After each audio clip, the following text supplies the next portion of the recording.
Tingin tayo ng kangaroo ngayon. Tingnan natin yung kangaroo. Time check, 12 midnight. Dito sila ngayon, nandito sila. Papakita ko sa inyo. Yan, kumakain sila ngayon dyan. Yan.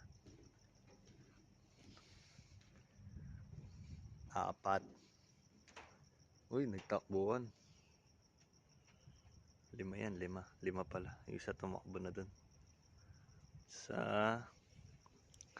2. 3.